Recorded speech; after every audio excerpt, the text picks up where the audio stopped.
예, 하나님의 은혜와 또 여러분들의 기도 덕분에 제가 무사히 러브 아프리카 행사를 잘 마치고 왔습니다. 하나님께 영광을 돌리고 또 여러분 모두에게 감사를 드립니다. 여러분, 케냐에서 르완다를 거쳐가지고 18시간 비행을 하고 어제 저녁에 도착을 해서 오늘 지금 계속 예배를 인도하고 있습니다. 간 김에 탄자니아에 있는 세렝게티도 보고 올 수 있겠지만 시간적으로 그러면 주일을 빠져야 돼요. 저는 주일을 사모하고 또 여러분들을 정말 사모하고 또 우리 교회를 지키는 마음으로 이 자리에 섰습니다. 우리 하나님 앞에 감사의 영광의 박수를 좀 한번 쳐드리면 좋겠습니다. 지금부터 약 100년 전 1923년 미국의 시카고의 한 호텔에 당시 미국 사회를 주름잡던 사람들이 모였습니다. 거기 모인 사람은 8명이었는데요 8명의 면면을 보면은 얼마나 파워가 있는 사람들이었던가. 세계에서 제일이었던 카네기 강철 회사의 회장이었던 슈와브, 전기회사의 제왕 인셜, 금융가의 대부 리버모어, 국제은행 총재 프레이저, 당시 미국 국무장관이었던 폴, 증권계의 거부 휘트니, 정유업과 광고업의 대부 크로이커 등이었습니다. 만찬이 열린지 그들이 모여서 우리가 미국 사회를 지금 이끌어가고 있다고 자랑을 했었죠. 근데 만찬이 열린 지 25년의 세월이 흘렀어요. 한 기자가 그 만찬회를 기억하고 거기 모였던 8명이 25년 후에 어떻게 인생이 바뀌었는가. 놀라운 사실은 비명 행사를 했다든지 뜻밖의 재앙이나 사고를 당하고 아주 살아있는 사람은 비극적으로 살아가고 있더라는 것입니다. 제철업계의 우두머리였던 슈와브는 파산하에 쫓겨다니며 다른 친구들의 도움으로 연명을 하고 있었고요. 금융가의 1인자인 리버모어, 정유업과 광고업의 대부 크로이커, 국제은행 총재 프레이저 등은 자살로 인생을 마쳤습니다. 증권계 대부 휘트니는 파산의 충격으로 정신병에 시달리다가 죽었고, 전기업계의 제왕 인셜은 해외로 망명하여 미국을 떠나서 그야말로 비극적으로 살고 있었고, 국무장관 폴은 감옥에서 고생하다가 사망했다는 것입니다. 한 시대에 엄청난 영향력을 행사하며 주물렀던 그 유명한 사람들이 25년이 지난 다음에 비명 행사를 했거나 그야말로 비극적 삶을 살고 있었던 거죠. 이것이 무엇입니까? 이것이 바로 인생이라는 겁니다. 인생은 이렇게 한계성을 갖고 있다는 사실을 우리에게 보여주고 있는 교훈이죠. 인간은 누구나 한계성을 가지고 있습니다. 한계성을 갖고 있기 때문에 고통 속에서 신음을 하며 삽니다. 더구나 인간은 자신의 장래를 알 수가 없습니다. 그래서 성경 오늘 전도서 3장 22절은 이렇게 말씀하고 있어요. 같이 읽습니다. 시작.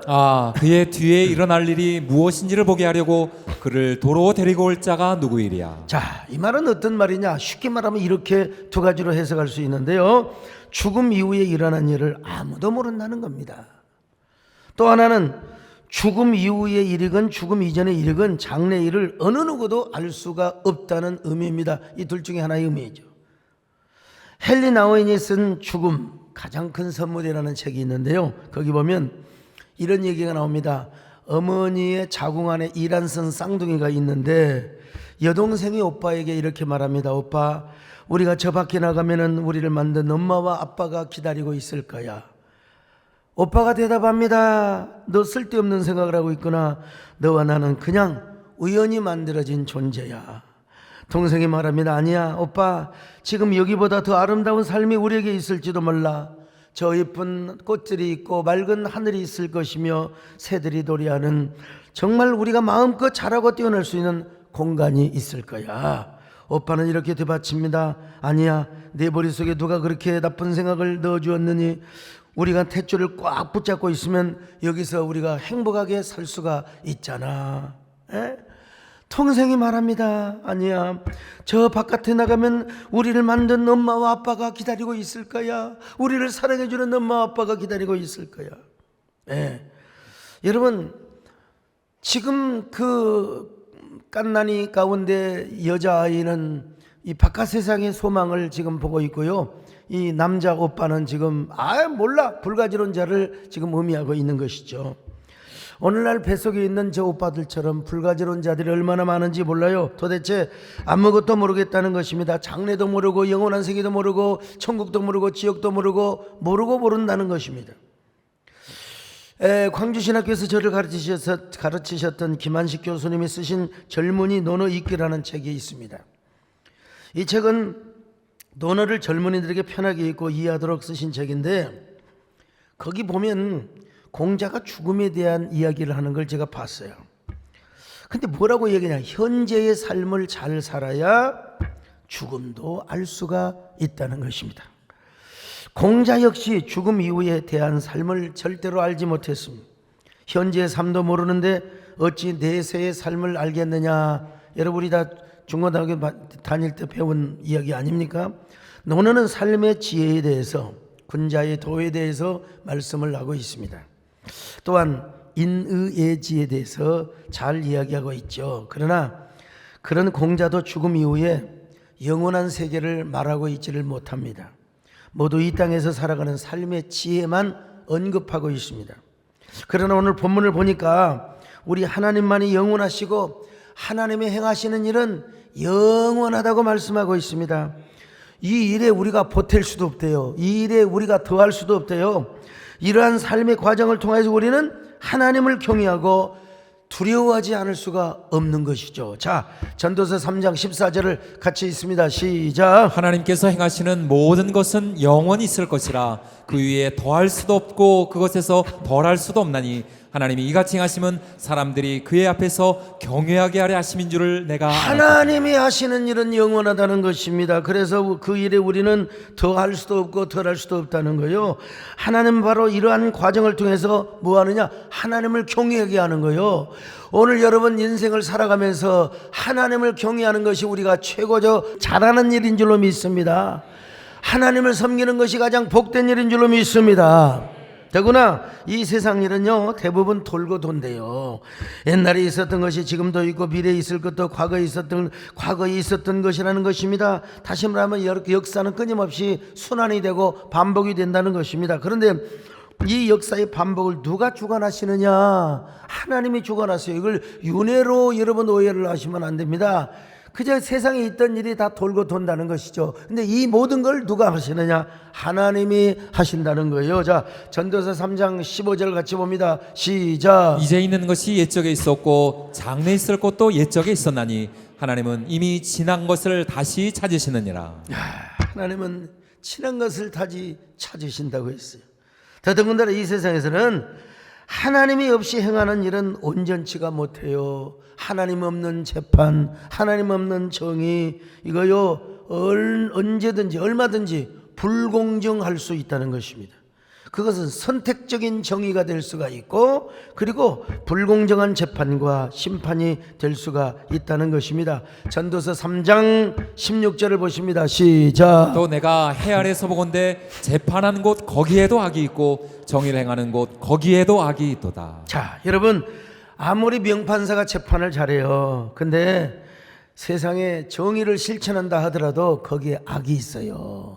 전관예우에 대한 때문인지 아니면 증거 부족으로 그러든지. 그래서 옛날 여러분 효봉 스님이라는 분은 아니 자기가 일제시대에 무고한 사람을 살인자로 언도를 내려서 사형을 시킨 거예요. 알고 봤더니 진범이 나타났어요.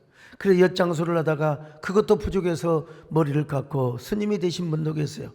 여러분 세상에는 이런 일이 있을 수 있다는 것입니다. 여러분, 그러므로 모든 심판과 정의의 주인은 바로 누구냐? 하나님이라는 거예요. 하나님. 그 심판과 정의는 하나님께서 이 세상의 모든 사람을 심판하신다는 것입니다. 악인만 심판하는 것이 아니라 의인도 심판을 하세요. 바로 그런 하나님이 예수 그리스도요 영광의 왕이시요 정의의 아들이라는 것이죠. 여러분, 그래서 우리는 하나님을 뭐라고 노래합니까? 당신은 영광의 왕이라고, 평강의 왕이라고. 하나님만이 완벽한 심판을 하십니다. 하나님만이 온전한 의를 이루십니다. 하나님만이 온전한 정의를 이루십니다. 하나님만이 온전한 재판을 하시는 것입니다. 그래서 의의 재판장이라고 우리가 노래하는 거예요. 여러분요, 당신은 영광의 왕, 당신은 평강의 왕, 당신은 하늘과 땅의 주, 당신은 정의의 아들. 천사가 무릎 꿇고 예배하고 찬송하네. 영원한 생명 말씀, 당신은 예수 그리스도 주. 호산나 다윗의 자손에, 호산나 주의 왕. 높은 하늘의 영광 예수 주 메시아네. 그런데 우리 하나님께서는 인간에게 심판을 하시되 어떤 심판을 하시느냐? 궁극적 심판을 하십니다. 이 심판은 누구에게나 있어요. 예외가 없습니다. 저에게도 예외가 없습니다. 이 심판의 역사는 어느 누구도 예외를 두지 않습니다. 그 심판의 역사가 무엇인 줄 아십니까? 죽음이라고 하는 거예요. 죽음. 그래서 이 죽음의 심판을 통해서 인간은 다 하나님 앞에 두려움을 갖지 않을 수가 없어요. 하나님을 경외하지 않을 수가 없습니다. 자, 그래서 우리는 겸손하게 살 수밖에 없어요. 그런데 오늘 성경에 보니까 죽음은 인간만 임하는 것이 아니라 바로 짐승에게도 임한다고 말씀하고 있습니다. 짐승이나 동물에게나 똑같이 죽음이 임한다고. 자, 전도서 3장 18절로 19절을 같이 봅니다. 시작. 내가 내 마음속으로 이르기를 인생들의 일에 대하여 하나님이 그들을 시험하시리니 그들이 자기가 짐승과 다름이 없는 줄을 깨닫게 하려 하심이라 하였노라. 인생이 당하는 일을 짐승도 당하나니 그들이 당하는 일이 일반이라. 다 동일한 호흡이 있어서 짐승이 죽음같이 사람도 죽으니 사람이 짐승보다 뛰어남이 없으면 모든 것이 헛됨이로다. 여러분, 하나님께서 호흡을 하고 숨을 쉬게 하는 존재는 다 죽게 한다는 거예요. 누가 숨을 쉽니까? 살아있으니까 숨을 쉬죠. 살아있는 사람만이 숨을 쉽니다. 여러분, 오늘 본문에 나와 있지 않지만 사실은 산적은 초목들도 보이지는 않지만 그들 나름대로 호흡을 한다고 볼 수가 있어요. 광합성 장영을 하게 되고, 하여간 살아있는 존재는 나름 숨을 쉽니다. 근데 오늘 본문을 보면 숨을 쉬는 동물과 인간의 숨이 끊어질 날을 강조하고 있습니다. 그래서 짐승도 죽고 인간도 똑같이 죽는다는 거예요. 짐승이 숨이 끊어질 날이 있는가 하면 우리도 숨이 끊어질 날이 있다는 것이죠. 사람이 죽을 때 뭐라고 표현합니까? 숨졌다, 숨이 끊겼다. 그런 의미에서 솔로몬은 인생과 짐승의 차이가 크게 나지 않는다는 거예요. 짐승도 호흡이 끊어지고 우리도 호흡이 끊어지게 된다는 것입니다. 자, 전도서 3장 19절이요. 시작. 인생이 당하는 일을 짐승도 당하나니 그들이 당하는 일이 일반이라. 다 동일한 호흡이 있어서 짐승이 죽음같이 사람도 죽으니 사람이 짐승보다 뛰어남이 없으면 모든 것이 헛됨이로다. 물론 성경을 보니까 하나님은 천지를 창조하신 이후에 인간을 만드시고 짐승을 만드셨는데 분명한 차이를 두셨어요. 창세기 1장 24절로 27절입니다. 읽습니다. 시작. 하나님이 이르시되 땅은 생물을 그 종류대로 내되 가축과 기는 것과 땅의 짐승을 종류대로 내라 하시니 그대로 되니라. 하나님이 땅의 짐승을 그 종류대로 가축을 그 종류대로 땅에 기는 모든 것을 그 종류대로 만드시니 하나님이 보시기에 좋았더라. 하나님이 이르시되 우리의 형상을 따라 우리의 모양대로 우리가 사람을 만들고 그들로 바다의 물고기와 하늘의 새와 가축과 온 땅과 땅에 기는 모든 것을 다스리게 하자 하시고 하나님이 자기 형상 곧 하나님의 형상대로 사람을 창조하시되 남자와 여자를 창조하시고. 자, 남자와 여자로 창조하셨는데 일단 짐승과 인간에게는 공통적인 숨결을 주신 거예요. 호흡을 주신 건 사실이에요. 그 호흡은 생명이고 생명 자체입니다. 그래서 인생뿐만 아니라 동물도 숨을 쉬고 살아갑니다. 자, 그런데 하나님은 짐승과 달리 인간을 특별한 존재로 지어주셔서 이걸 우리가 알아야 돼요. 모든 짐승도 흙의 원소로부터 나왔어요. 인간은 하나님께서 당신의 생기를 코에 불어넣어 주셨어요. 짐승과 인간의 차이입니다. 이렇게 만들어진 인간을 마침내 뭐라고 하느냐? 바로 생명이라고 표현합니다. 창세기 2장 7절이요. 시작. 여호와 하나님이 땅의 흙으로 사람을 지으시고 생기를 그 코에 불어넣으시니 사람이 생명이 되니라. 생명, 히브리 말로 네페시 하야입니다. 진짜 살아있는 존재라. 하나님이 왜 우리 인간을 생명으로 지어주셨을까요? 겸손하게 하나님만을 섬기고 하나님을 경외하도록 하기 위하여 네페시 하야로 만들어주신 것입니다. 그래서 성경은 말씀하지 않습니까? 호흡이 있는 자마다 하나님을 찬양할지어다. 여러분, 호흡이 있는 자는 하나님을 찬양하시기를 바랍니다. 시편 150편 6절입니다. 시작. 호흡이 있는 자마다 여호와를 찬양할지어다. 할렐루야. 산자의 특권입니다. 죽은 송장은 하나님을 찬양할 수가 없습니다. 여러분, 죽은 시체는 하나님을 노래할 수가 없습니다. 숨이 붙어 있을 때 하나님을 노래하시길 바랍니다. 숨이 붙어 있을 때 하나님을 찬양하시기를 바랍니다. 흙으로 사람을 지으사 그 코에 생기를 불어넣어주신 하나님, 우리 위의 아들을 세상에 보내신 사랑 주 하나님을 찬양해. 나는 하나님 형상 따라 지음받은 몸이니 이 몸을 주께 바치리. 항상 생활 중에 주를 부인하지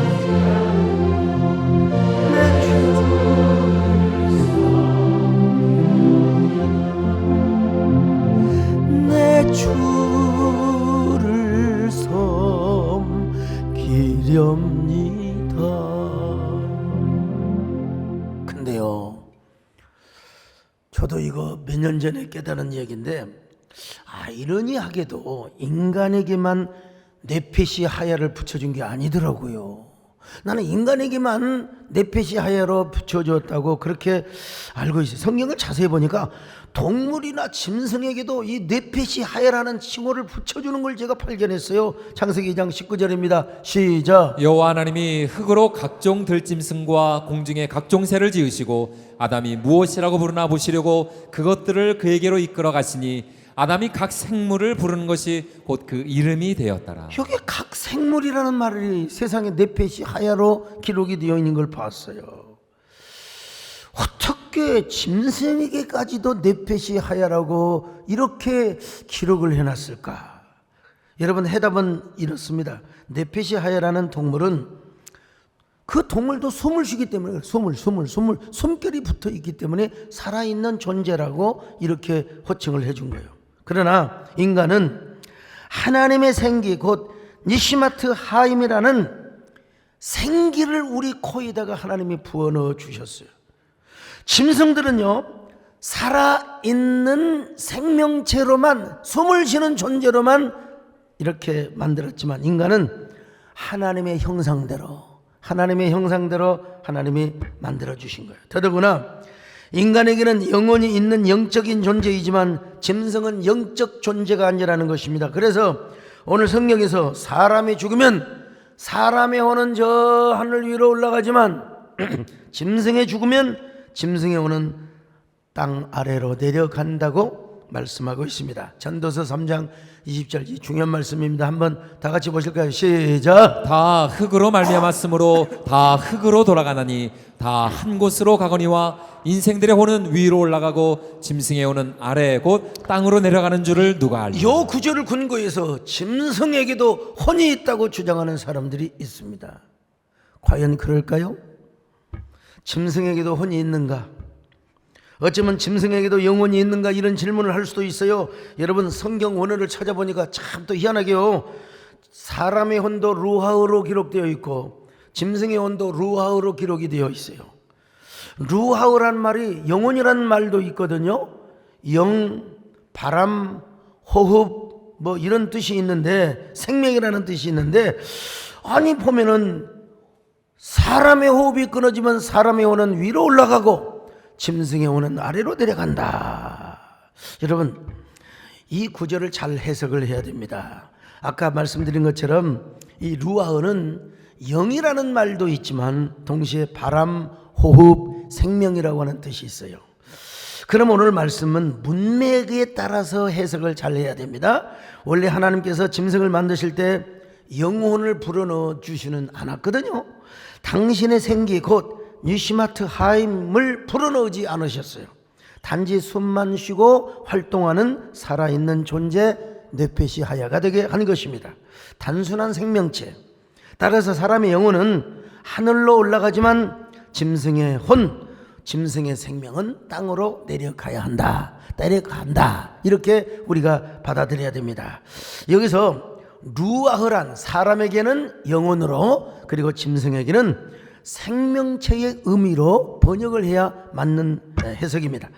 그러므로 짐승은 죽어서 귀신이 되거나 천국과 지옥으로 가는 존재가 아닙니다. 숨이 끊어진 동시에 그의 생명은 사라지는 거예요. 그냥 흙으로 돌아가게 되어 있어요. 요즘 애완견을 키우는 사람들 귀를 쫑긋하고 잘 들어보세요. 애완견을 가족처럼 키우는 사람을 요즘 페팸족이라고 하는데, 페팸족이요. 애완견을 키우는 페팸족들은 이렇게 물어볼지도 모릅니다. 목사님, 솔직히 짐승에게도 저는 혼이 있다고 생각합니다. 그들도 사랑을 느끼고 인지하는 능력이 있으며 과거의 일을 기억하고 분명히 그 슬퍼하고 기뻐하는 희로애락을 있는 걸 보면 짐승에게도 혼이 있는 것 아닙니까? 개도 혼자 두면 외로워가지고 우울증이 걸리고, 그리고 또 일반 여러분 똥개 있잖아요. 건강원에 잡혀가면 벌써 눈물을 흘린다는 거예요. 여러분 소도 도축장에 끌려가면 막 눈물 흘리지 않습니까? 이게 분명히 혼이 있지 않습니까?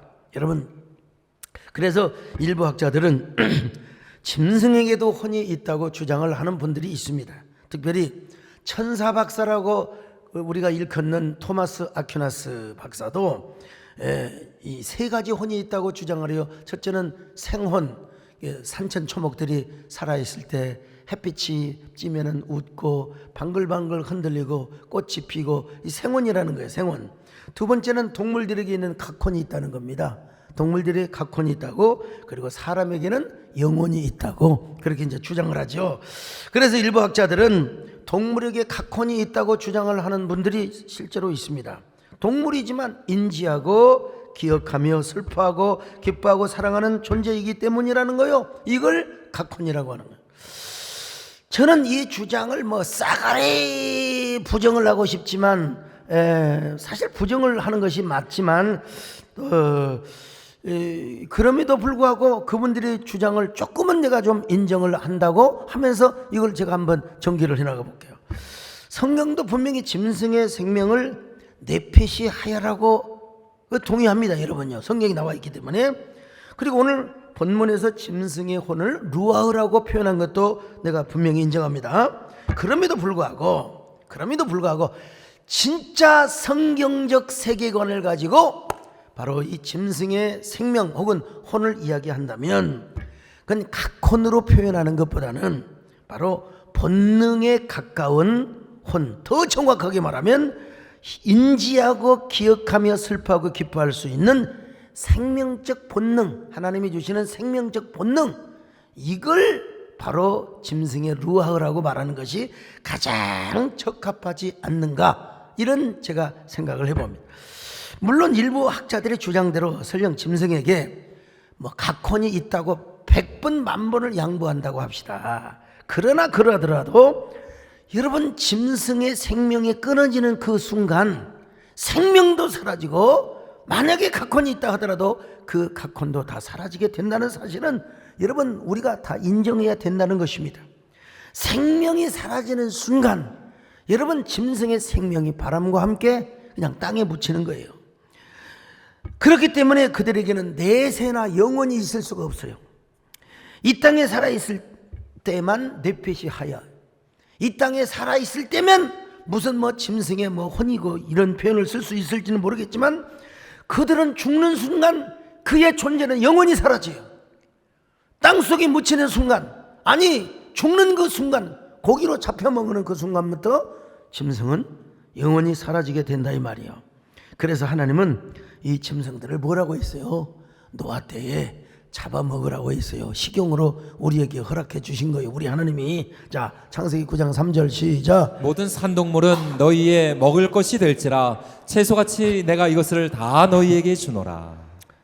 채소처럼 짐승을 잡아먹으라고 했어요, 여러분. 만약에 짐승에게, 만약에 그럴 리가 없죠. 만약에 짐승에게 영혼이 있다면 우리가 어떻게 그 짐승을 잡아먹겠어요? 만약에 짐승에게 영혼이 있었다면 그 짐승을 잡아먹을 때 영혼이 가만히 있겠습니까? 귀신이 되어가지고 우리를 얼마나 괴롭히겠어요. 여러분이 건강한다고 개소주 먹었다고 합시다. 맨날 잠잘 때마다 왕왕왕왕 소리를. 여러분이 비프 스테이크를 맛있게 먹었어요. 스테이크를. 그런데 막 잠잘 때마다 소가 나타나서 매고 뭐, 여러분 우리가 어떻게 먹겠어요, 여러분? 말도 안 되지. 여러분 돈가스 얼마나 맛있어요. 돈가스를 먹고 났는데 막 속에서 막 꼴꼴꼴꼴꼴꼴꼴.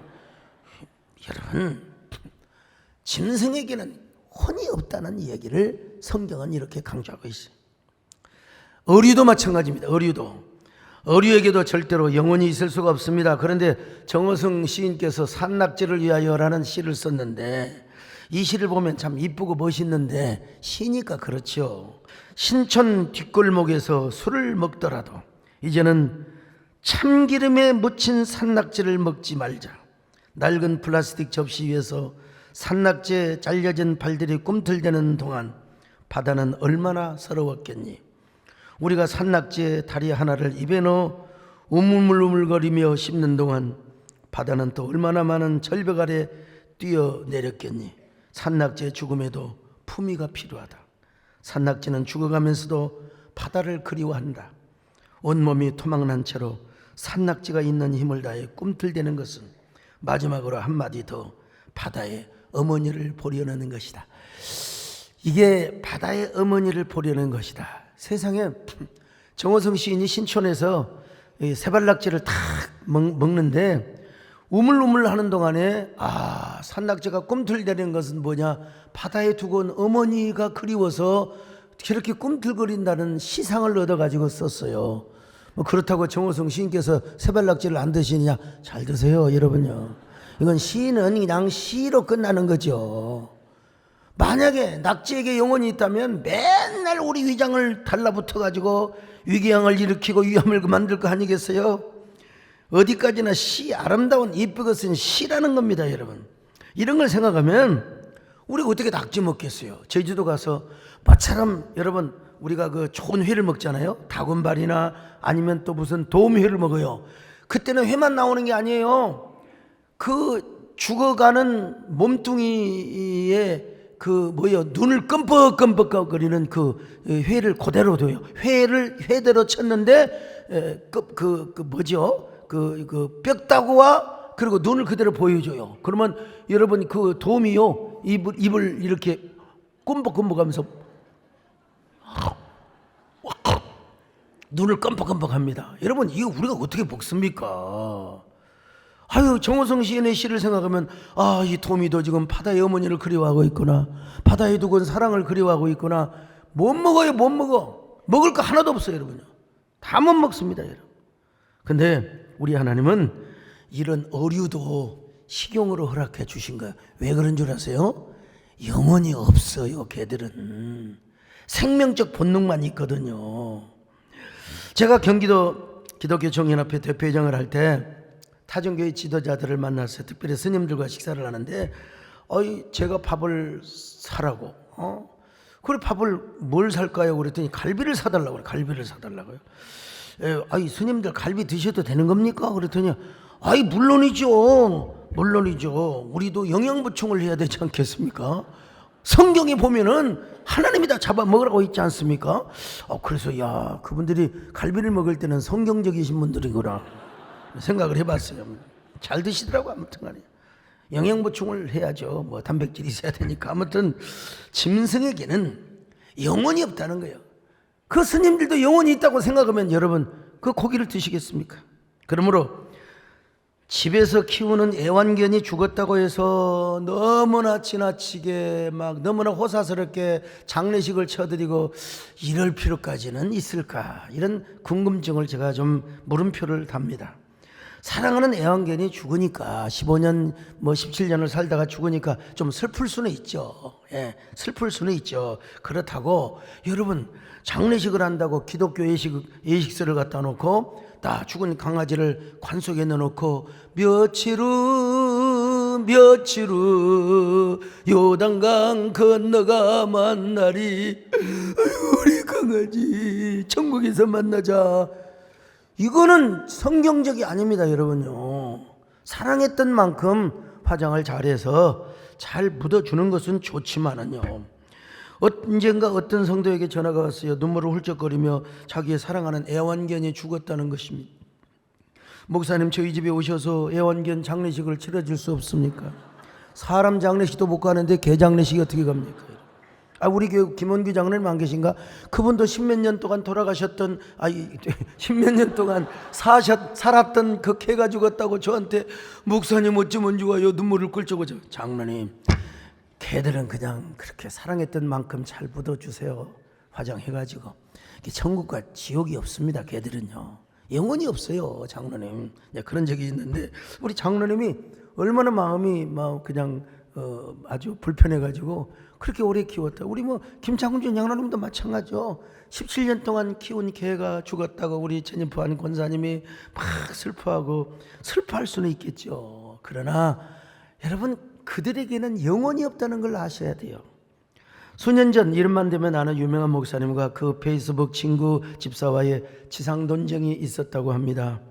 그 목사님은 개를 안고 찍은 사진을 페이스북에 올리면서 집에서 키우는 개는, 똥개 말고 집에서 애완용으로 키운 개는 천국에 갈 수 있다고 하자, 평신도인 여집사가 그 내용을 반박하는 내용입니다. 여러분, 아니 어떻게 그 목사님이 그렇게 유명한 목사님이 돼가지고 애완견을 얼마나 사랑했으면 애완견도 천국에 간다고 이야기할 수 있을까? 그건 자기 생각이죠. 어처구니 없는 이야기입니다. 여러분, 우리 교인들 가운데도 애완견이나 애완묘를 키우는 분들이 많으실 텐데, 살아있는 동안 사랑해주고 외롭고 적적할 때 친구 돼주고 여러분 좋아요. 그러나 그것을 우상화해서는 절대로 안 된다는 사실을 명확하게 말씀을 드립니다. 저도 애완견을 키우고 있습니다. 이 이름이 사랑입니다. 애완견을 키우고 있어요. 그러나 절대로 자식보다 사랑할 수는 없고 가족보다 사랑할 수는 없습니다. 세상에 이사 갈 때 애완견은 챙기되 남편은 챙기지 않고, 할아버지는 어디다 두고 미아로 만들고, 이런 게 어디가 있어요? 말도 안 되지. 어떤 폐편족들은요, 아이들 유치원비는 못 내면서도 개 애완견을 유치원에 보낸다는 거, 한 달에 80만 원. 이건 너무하지 않습니까, 여러분? 자식을 먼저 유치원을 보내야죠. 자식을. 이렇게 애완견을 사랑하다 보니까 애완견도 천국에 같이 갈 수 있다고, 이게 완전히 착각을 하는 사람이 있는 거죠. 여러분, 그렇게 말하는 건 성경의 진리와 전혀 배치가 되는 말입니다. 아무튼 성이건 짐승이건 인성이건 언젠가는 숨결이 끝날 때가 있음을 말씀합니다. 짐승도 그렇지만 영혼을 가진 우리의 호흡도 끊어질 때가 있다는 것이요, 그때가 언제인지는 몰라도 우리는 그날을 맞이하게 될 것입니다. 그래서 짐승도 죽을 때가 되면 어디론가 사라져서 자신의 죽음을 아주 뭐라고 할까요? 장엄하게 맞잖아요. 코끼리도 자기가 태어난 곳에, 여우도 자기가 태어난 굴로 가서 조용히 죽음을 기다린다고 하지 않습니까? 오늘 짐승이 그렇다면 오늘 우리는 하나님 앞에 우리의 숨결이 끝나는 그날까지 어떻게 살아야 되겠습니까? 먼저 우리는 생의 낙을 누리라고 성경은 말씀하고 있습니다. 그리고 선을 행하며 살라고. 자, 전도서 3장 12절로 13절 시작. 사람들이 사는 동안에 기뻐하며 선을 행하는 것보다 더 나은 것이 없는 줄을 내가 알았고, 사람마다 먹고 마시는 것과 수고함으로 낙을 누리는 그것이 하나님의 선물인 줄도 또한 알았도다. 전도서 3장 22절입니다. 시작. 그러므로 나는 사람이 자기 일에 즐거워하는 것보다 더 나은 것이 없음을 보았나니 이는 그것이 그의 몫이기 때문이라. 여러분, 우리가 짧은 생을 살아가면서 호흡을 하면서 우울하며 살아가면 안 돼요. 우울증 걸려서 살 필요가 없습니다. 날마다 근심과 걱정, 염려하고 살아가면 안 됩니다. 생을 즐겨야 됩니다. 먹을 때는 먹고 마실 것도 마셔야 됩니다. 심지어는 애완견이나 애완매를 통해서라도 여러분 사는 즐거움을 누리셔야 됩니다. 그러므로 먹고 마실 때 여러분 즐겁게 음식 투정하지 마세요. 뭐든지 먹고 잘 먹고. 여러분, 아이고, 비행기 타면요 맨날 한 입에 먹을 것만 갖다 줍니다. 그냥 비행기 타면 갈아타는데 아까도 밥 먹었는데 또 주고 또 주고. 아유, 그래서 올 때는 아이고 밥이고 나발이고 잠이나 자겠다고 했는데, 하여간 우리 젊은 사람들, 우리 김철수 장로만 해도요 얼마나 건강한지 비행기에서 주는 밥 다 먹고 영화까지 보고 와요. 영화까지 봐요. 아이고, 무슨 영화를 보신대야. 우리 저 김정간사도 주는 밥 다 먹고 영화 보고 오다가 우리 교회 봉고차에서 그냥 끄뻑끄뻑 자더라고요. 나는 그런 거 안 봅니다. 그냥 나이가 몇인데 내가 나이 값을 해야지 말이죠. 그러나 어쨌든 먹을 것을 먹고 마실 걸 마시는 즐거움을 우리가 누리며 사는 것이 좋습니다. 성경은 그뿐만 아니라 너만 먹고 잘 사는 것이 아니라 선을 행하라고 말씀하고 있어요. 자기만 즐겁게 살면 되겠습니까? 선을 행하며 살아가라. 하나님 앞에 좋은 일을 하고 살아가라. 12절입니다. 시작. 사람들이 사는 동안에 기뻐하며 선을 행하는 것보다 더 나은 것이 없는 줄을 내가 알았고. 그래서 저는 지난 주일 저녁 예배를 마치고 아프리카 르완다에 가서 그것도 비행기를 또 갈아탑니다. 이디오피아에서 르완다로 가가지고 와, 거기도 비행 아마 그 뭡니까 경유하는 시간까지 18시간 비행기를 타고 제가 두 곳의 기공식을 하였습니다. 특별히 월드미션 하이스쿨은 김철수 장로님의 헌신으로 이렇게 이루어졌고, 조이풀 초등학교도 기공예배를 드렸는데 조유진 집사님의 헌신으로 이루어졌습니다. 그리고 케냐 나이로비로 가서 이제 한 27, 8개국의 장차관들, 정상들이 올 줄 알았더니 이게 정상들 안 오고 장차관들, 대사들이 왔는데 그 앞에서 제가 부산 엑스포 유치를 위한 특별한 연설을 하였습니다. 그리고 아프리카 선교사 90여 명을 초청하여 세미나를 하고 1인당 500불씩을 섬겨드렸고, 그리고 그 27, 800억 온 장관, 차관들에게 삼성 스마트폰, 갤럭시폰 최신형 폴더폰을 다 선물로 나누어 드렸는데, 이런 얘기는 저녁에 보고를 하도록 하겠습니다. 제가 가기 전에요 갈까 말까 참 고민이 굉장히 많았습니다. 가장 걱정스러운 것은 비행기에서 요즘은 비행기 타는 게 두려운 게, 낮에 갈 때는 괜찮아요. 밤에 잠을 자고 가야 되는데, 밤을 새워서 가야 되는데 뒤에서 갓난 애가 울어대면 잠을 잘 수가 없어요. 이런 공포감이 와요. 공포감이 와요. 그리고 아프리카에서 잠을 잘 자고 제가 이렇게 행사를 잘 해야 되는데, 그냥 아침 6시부터 일어나가지고 밥 먹고 그냥 행사를 하고 저녁 늦게까지 이렇게 돌아다니고 일을 해야 되다 보면 눈이 충혈이 되고 머리가 띵할 것인가, 가슴이 쪼일 것인가, 그런 걱정이 좀 있었어요. 근데 하나님께서 교회를 떠나 멀리 아프리카에 가서 하나님이 적당한 은혜로 적당한 잠을 주셨고, 또 나름대로 최선을 다해서 좋은 일을 잘하도록, 정말 그 검은 눈방울의 아이들을 바라보면서 50년, 100년 후에 아프리카의 미래를 제가 바라보고 공적 사역과 또 공공외교를 하고 아름다운 최선의 꽃씨를 뿌리고 왔습니다. 여러분 기도해 주셔서 너무나 감사드리는데요, 우리가 숨이 붙어 있는 동안 이렇게 기쁨으로 살고 선을 행하며 사는 것이 얼마나 중요한지 모릅니다. 여러분 이 땅에 살면서 좋은 일을 많이 하시기를 바랍니다. 돈 많이 벌어서 선한 것에 많이 쓰시기를 바랍니다. 자, 그런데 더 중요한 것이 있어요. 하나님을 진지하게 섬기고 하나님을 겸손하게 경외해야 한다는 사실입니다. 전도서 3장 14절 하반절입니다. 시작. 하나님이 이같이 행하심은 사람들이 그의 앞에서 경외하게 하려 하심인 줄을 내가 알았도다. 여러분 보세요. 이같이 행하심, 죽음이 있고 숨이 끊어지고 다 인간은 한계성을 갖고 유한성을 깨닫는 이 사실을 통하여 바로 하나님이 이제 사람들로 하여금 하나님을 경외하도록 하기 위함에 있다고 말씀을 하고 있지 않습니까?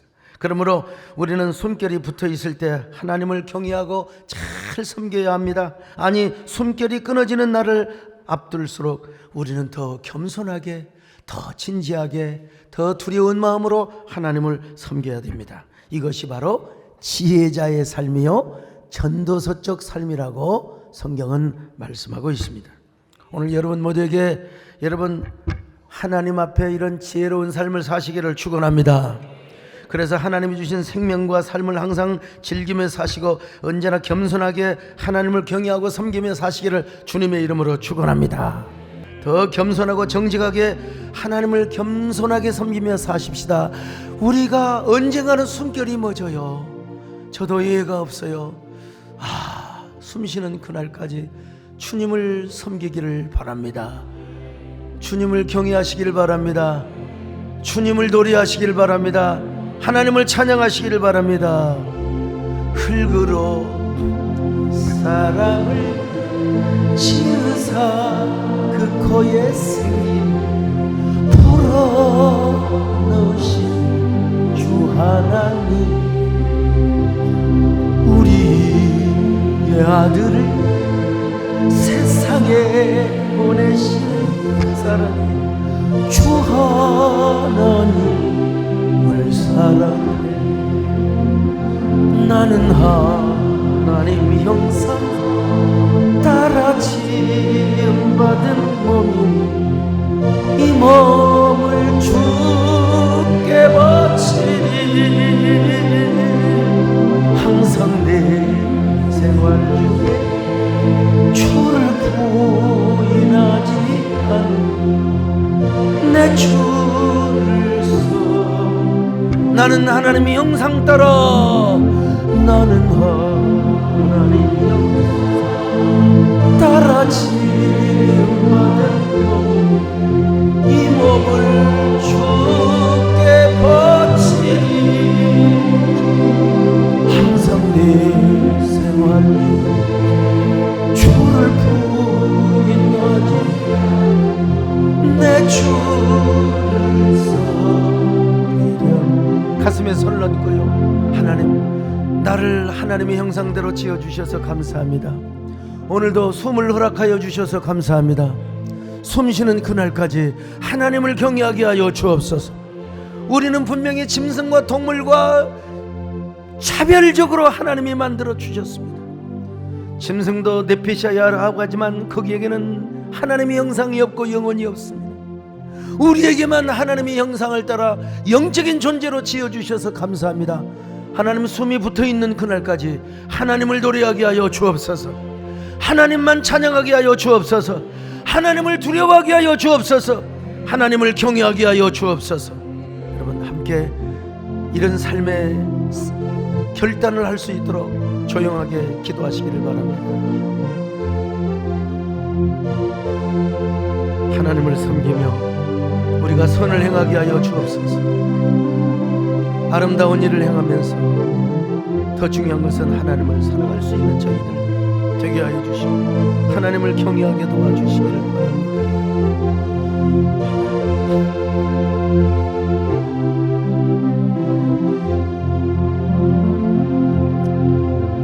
주님, 우리를 하나님 형상대로 지으신 하나님, 영적인 존재로 우리를 지어주신 하나님, 항상 내 생활 속에 주를 부인하지 않으며 이제 내 주만 섬기기를 바라겠습니다.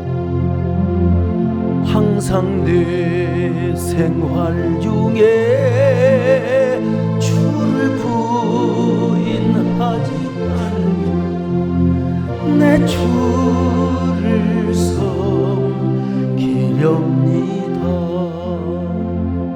하나님, 우리를 하나님의 형상 따라 영적인 존재로 지어주신 하나님, 이 땅에 살면서 즐겁게 살고 선을 행하게 살며, 아니 그보다 중요한 것은 우리 하나님을 노래하고 경외하며 살아가는 저희들 되게 하여 주시옵소서. 예수님의 이름으로 기도 올리옵나이다.